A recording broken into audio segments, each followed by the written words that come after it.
Hi, Bril. Are you there? Kamusta sa Davao?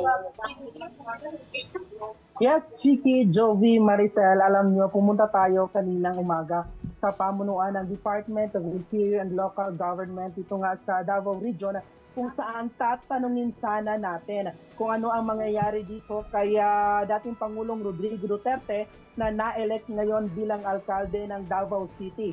Kasi nga, sabi ng COMELEC kahapon during the proclamation sa mga nanalong kandidato dito sa Davao City na tanging ang DILG lang umano ang makakasagot niyan kung ano ang posibleng mangyari dito sa Davao City kasi nga wala dito ang mayor-elect na si dating Pangulong Rodrigo Duterte. At ang sabi naman ng DILG ay tatanungin muna nila ang head office or ang central office ng DILG kung ano ba talaga ang kahinatnan ng Davao City kung if ever ba na posibleng magiging acting mayor itong ang si Vice Mayor-elect Baste Duterte dito sa lungsod. Kasi nga ang sabi ng COMELEC hanggang sa proclamation lang daw ang kanilang trabaho. After the proclamation, ang DILG na ang magsiset up during the oath-taking at the same time kung ano ang magiging guidelines if ever na hindi makaka-oath itong ang si dating Pangulong Rodrigo Duterte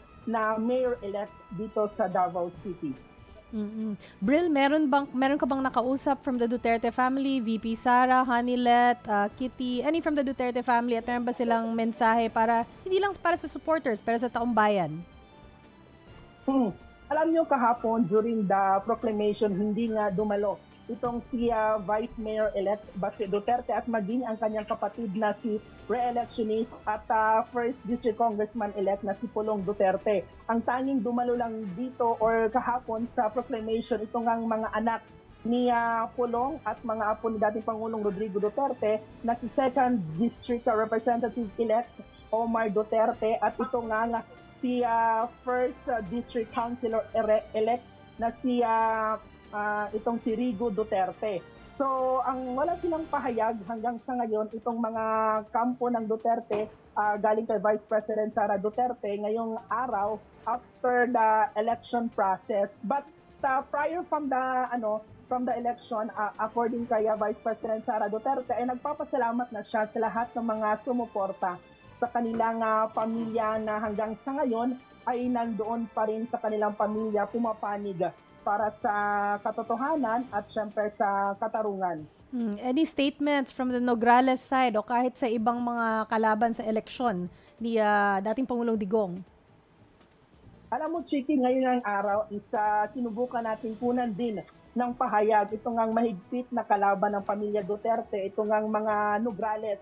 Pero according sa staff ni Attorney Carlo Nograles ay hindi muna sila magbibigay ng pahayag. Maging ang kampo ni PBA Party List Representative Migs Nograles. Pero, so ibig sabihin, wala pa rin sinasabi si Vice Mayor-elect Baste kung ready siyang tumayo as caretaker ng Davao.